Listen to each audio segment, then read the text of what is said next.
It is time, as usual, for our regular look at the election, its integrity, and whether or not all of this is going to be on the up and up. Joining us now to discuss this is Ken Cuccinelli. He's the national chairman of the Election Transparency Initiative, and he's been following all of this very, very closely. Ken, good to have you back with us, sir.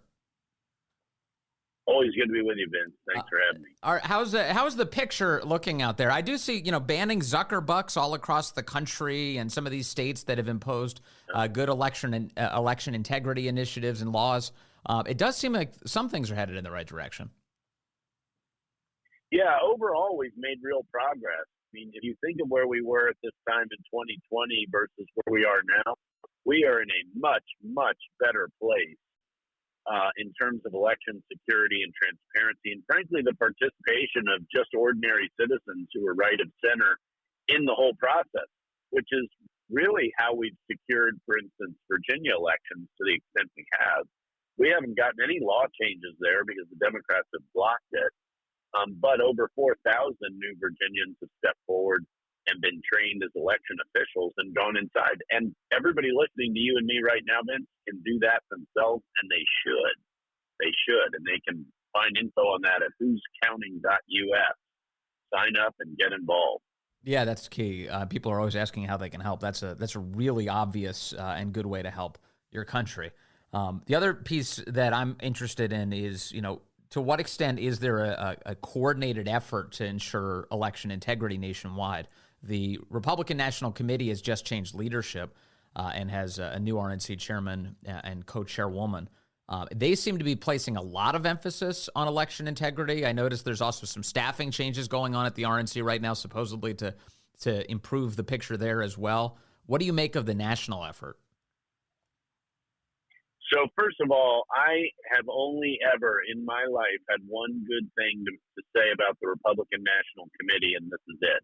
And that is that they have finally gotten more aggressive in stepping into the litigation arena to protect elections. They've been doing that since 2020. As you noted, the two new chairs have also made what sounds to me like a very credible commitment to continue that and hopefully even step it up to another level, because ordinary voters just don't have standing like the party does. So they can bring cases that say the Election Transparency Initiative or I as an individual voter couldn't bring. So that's a really, really important development. And one of the two areas where we've really closed the gap that are kind of surprising since 2020 are we've closed the litigation gap where the left still has a substantial advantage, but it's much smaller than it used to be. They have a whole infrastructure of money and lawyers. We don't really have the equivalent yet. And as I mentioned before, in staffing inside actual election offices, we have closed that gap. They still lead, but we have a lot more folks proportionally who are right of center, Republican, conservative, call them whatever you want, who are inside actually running the poll books, counting the ballots. This is how the big cheat in 2021 in Virginia was caught. It was by one of these new election officials who called out the fact that Fairfax County wasn't following the voter ID law for absentee ballots. That was for hundreds and hundreds of ballots, and it stopped because of that identification and calling it out. So this really works, and in those two areas, we've gotten a whole lot better, and that's on top of banning Zuckerbucks in over half the states, improving voter ID, most recently in North Carolina and Ohio. So there's been a real progress. If we had a D in 2020, we're probably at a C plus, B minus as a country now. Virtually all the swing states have improved except Michigan and Nevada have gotten worse. So it isn't perfect news everywhere, but it is good news in most places. Yeah, I saw, for instance, in Pennsylvania a couple weeks ago, we had litigation that prevailed that said that, look, if you're going to send in an absentee ballot, it has to have accurate information, which seems like a baseline for submitting a ballot anywhere. But that's a positive development, and that's only because of the efforts of people on the right undertaking that election integrity push. Well, that's right, Vince. And it was with a Democrat-leaning federal court of appeals. I mean, they rejected the rather outlandish legal theories that Mark Elias and the lawyers on the left have been bringing, and they hoped they'd be in a Democrat court, so they just give them what they want. And the judges did their job, and the question was, are those things you just identified material under the Voting Rights Act? And they were never intended to be material, and they're not. And so the laws stand, and Pennsylvania gets to take those steps to secure its absentee ballot, and that's good for all of us. Let me move to another issue that I know that you're very interested in. I am too, which is the extent to which the left is trying to make it so that people who are not citizens can vote in order to make permanent Democrat power, which sounds crazy, but it is a push. There are various municipalities, including right here in our area, that already allow this to take place in local elections. Give us a sense of the latest efforts to allow non-citizens to vote, including in Washington, D.C. Yeah, Washington, D.C. has done it. Literally, if you live in the Russian embassy for 30 days, you get to vote in D.C. elections. Even the Washington Post ran an editorial saying this is crazy. They're literally letting our enemies vote in the elections of the nation's capital. It's nuts. And Americans don't agree with this. This is a project of the radical left, Democrats, and 80 plus, 85% plus of Americans agree with us that only U.S. citizens should vote in any elections in America, whether they be federal, state, or local. Are you listening, Tacoma Park? You know, and today we had a press conference. Representative Chip Roy and Senator Mike Lee, along with Speaker Johnson, are advancing the SAVE Act to wipe out 30 years of bad case law that stops states from demanding documentation to prove citizenship in support of the laws of the state that require people to be U.S. citizens to vote.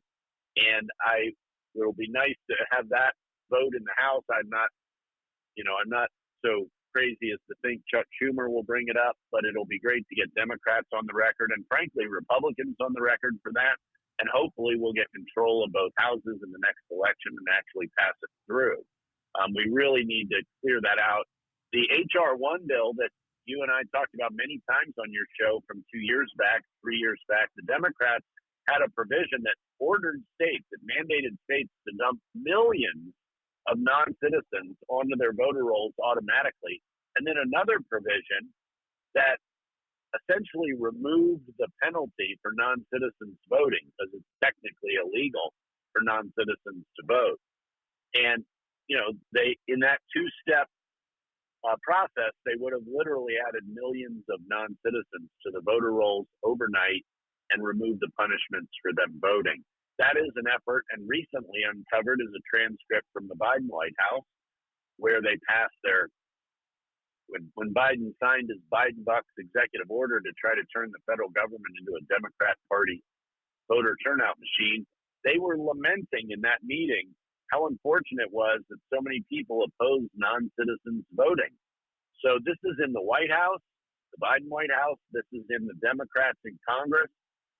That they want to get non-citizens voting, and we want to see more and more protections to avoid this ever happening. This is our country, and one of the privileges of citizenship is deciding how it's run and led, and that means citizens are the only ones who should get to vote. I don't know if there's a better expression of political elitism and contempt for the populace than straight up saying, we don't like your votes, so we're going to bring in a bunch of outsiders to actually vote the way we want them to. Well, yes, and let's not forget that it's racist or ethnicist. The presumption that fill in the blank for vote Democrat is no different than the presumption about black votes and the presumption about Hispanic votes, and it starts with this presumption that people don't think for themselves. Now, it may be that they'll all know who let them in and let them vote, and that they are grateful. And that's a consequence of the open borders. But hopefully President Trump's going to win and the Congress will cooperate, and it'll take Congress cooperating to do the mass deportations necessary Yes. to empty tens of millions of illegal aliens out of this country. But, as you point out, the whole point of this is it's animated by a power principle that, will this give us more power? So their view is like, let's let all these non-citizens vote because it's going to make Democrat power permanent. Which brings me to another question about voter registration. I keep seeing interesting polling data that shows that among Americans, not non-citizens, but actual citizens, who are not registered to vote, there is a wild degree of support for Donald Trump.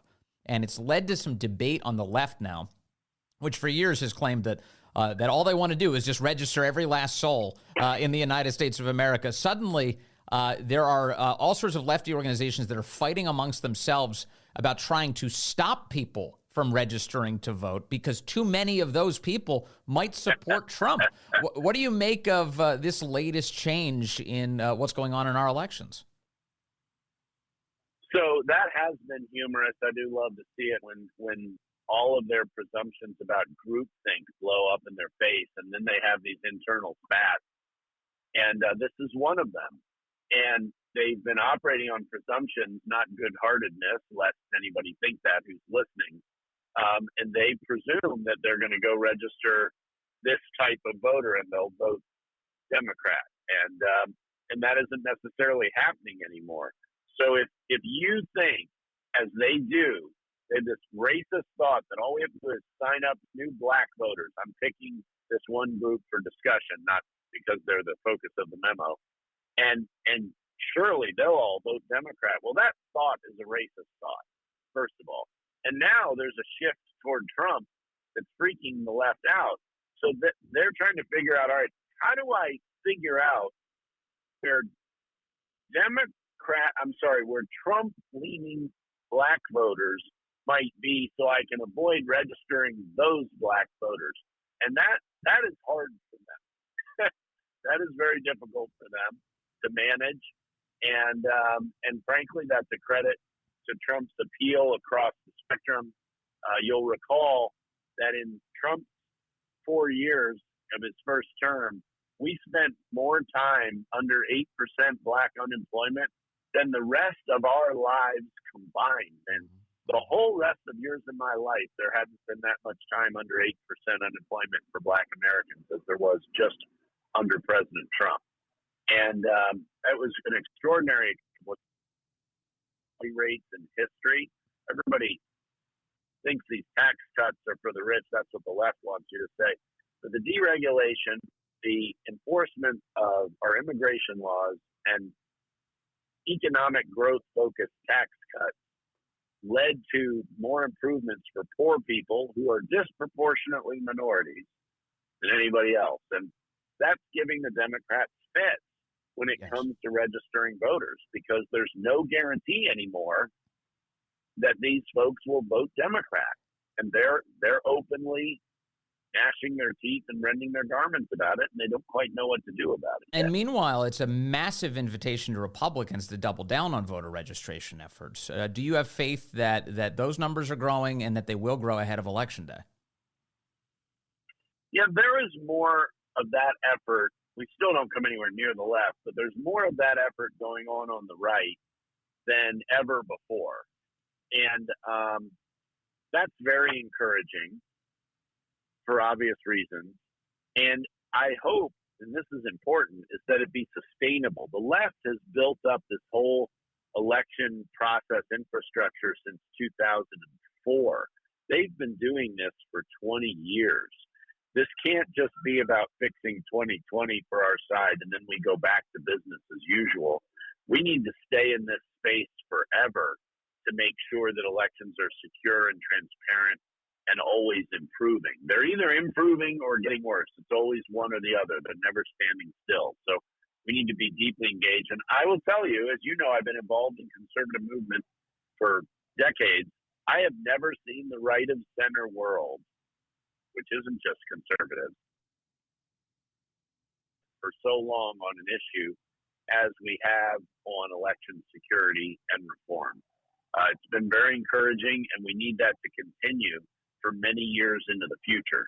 I mentioned we've gone from a D to a C plus B minus in our elections from 2020 to today. but that still means we have a long way to go. So, and a lot of states to get there, to do a little Smokey and the Bandit riff there. But, Amen.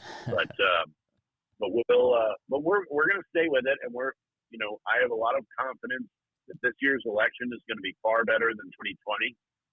Doesn't mean there won't be problems, but we're a lot better prepared to deal with them than we've ever been before. Yeah, and either way, the one thing that will make it a great one is huge turnout, regardless of the state of any individual state's elections. Thank you very much. Ken Cuccinelli, as always, from the Election Transparency Initiative. Good to talk to you, sir. Always a pleasure, Vince. Thanks for having me.